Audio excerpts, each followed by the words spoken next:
dibandingkan dengan nabi-nabi atau rasul-rasul sebelumnya kan terlalu terciri. Yang pertama, Nabi dihadapkan, Nabi Muhammad SAW maksudnya, dihadapkan pada 3 golongan yang sudah menyimpang saat itu.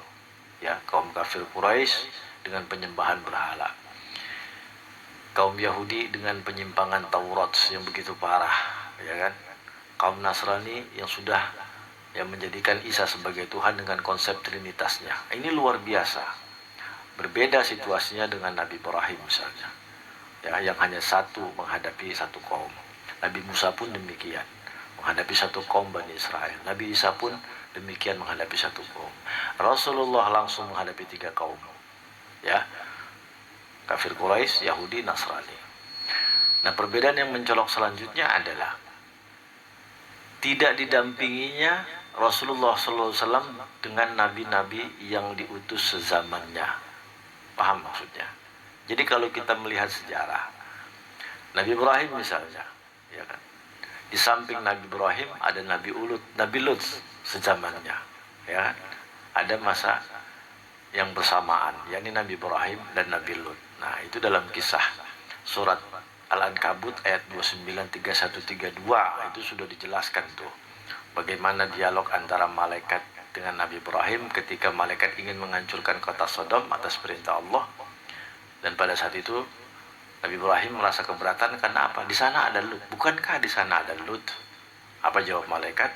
Tenang saja, aku lebih tahu dari itu, dan aku akan menyelamatkan Lut beserta kaumnya kecuali istrinya. Nah, itu kan rekaman dialog yang terjadi antara malaikat dan Nabi Ibrahim alaihissalam. Pada prinsipnya Nabi Lut dan Nabi Ibrahim sezaman. Lalu yang kedua, Nabi Musa pun demikian.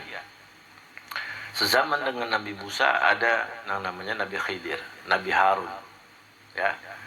Nabi Khidir meskipun secara ideologi, secara pemahaman ikhtilaf, ada yang mengatakan dia nabi, ada yang mengatakan dia nabi, ada yang mengatakan dia wali. Tetapi mujma mengatakan bahwa Nabi Khidir adalah nabi, tetap nabi. Lalu kemudian ada riwayat yang mengatakan Nabi Yusya bin Nun juga sezaman dengan Nabi Musa alaihissalam. Nabi Sulaiman pun begitu, sezaman dengannya adalah Nabi Daud, yang tidak lain adalah bapak kandungnya sendiri. Lalu kemudian ada Nabi Isa di bawah Nabi Musa, ya. Sezaman dengan Nabi Isa adalah Nabi Yahya. Nah, hanya baginda Nabi besar Muhammad SAW yang tidak diberikan peran pembantu alias tidak didampingi oleh seorang soleh atau hamba Allah yang soleh yang sepangkat atau setaraf dengan Nabi. Hanya Rasulullah yang menghadapi 3 golongan yang sudah banyak menyimpang tersebut. Nah, keistimewaan yang selanjutnya, ya, luar biasa yang selanjutnya adalah jarak atau usia yang diberikan dari kalangan umat Muhammad itu berbeda sekali dengan umat-umat sebelumnya. Ya, kita tahu Nabi Ibrahim usianya 1000 tahun. Nabi Adam usianya 1000 tahun. Turun lagi ke Nabi Idris 850 tahun. Turun lagi ke Nabi Nuh. Nah, Nabi Nuh naik lagi tuh 950 tahun. Turun-temurun berkurang sampai dengan Nabi Musa 200 tahun, Nabi Isa usia umatnya sampai dengan 180 tahun. Umatnya Nabi Isa sampai dengan 180 tahun. Dan terakhir Nabi Muhammad berkisar umurnya antara 60 sampai 63. I'maru ummati baina sittina wa sab'in, kata Rasulullah. Kisaran umurku itu di antara 60 sampai 70 tahun. Yang lebih daripada itu ada tapi sedikit, ya. Rata-rata 60 tahun sampai dengan 70 tahun. Dan Rasulullah sendiri usianya sekitar 63 tahun.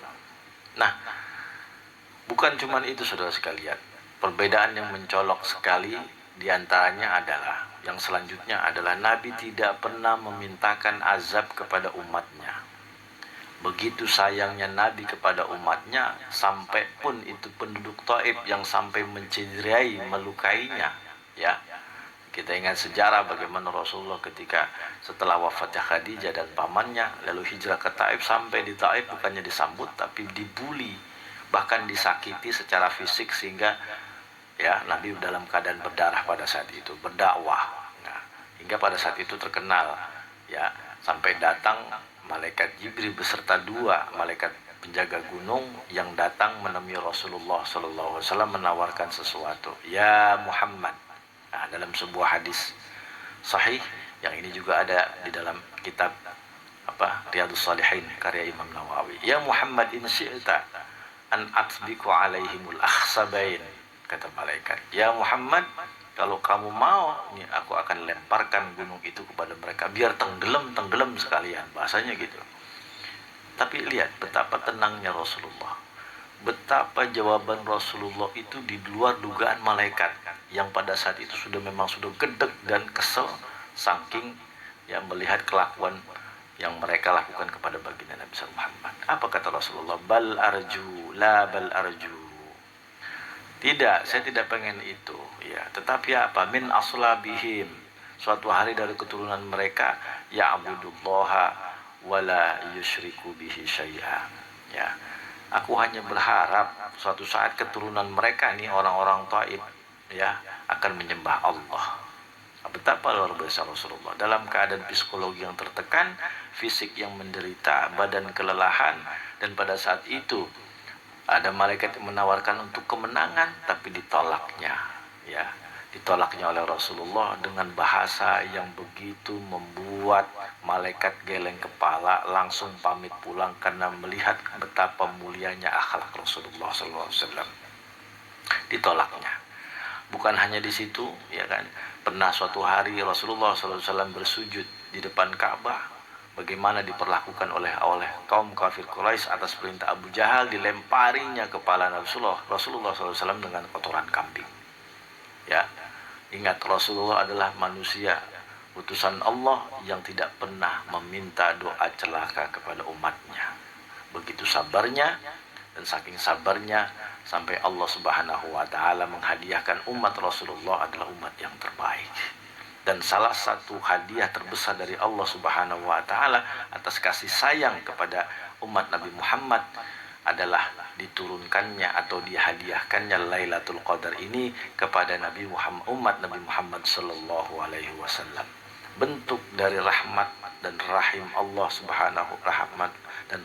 Subhanahu wa taala kepada hamba-hambanya umat Muhammad atas limpahan nikmat diturunkannya Lailatul Qadar. Jadi kalau kita nggak sampai dapat Lailatul Qadar ini kebangetan. Tugas kita hanya satu, jangan melakukan maksiat di bulan Ramadan, terutama di akhir-akhir 10 hari menjelang akhir Ramadan. Jangan melakukan maksiat, minimal kita sholat tarawih, insya Allah kita dapat Lailatul Qadar. Kalau enggak juga kebangetan kita.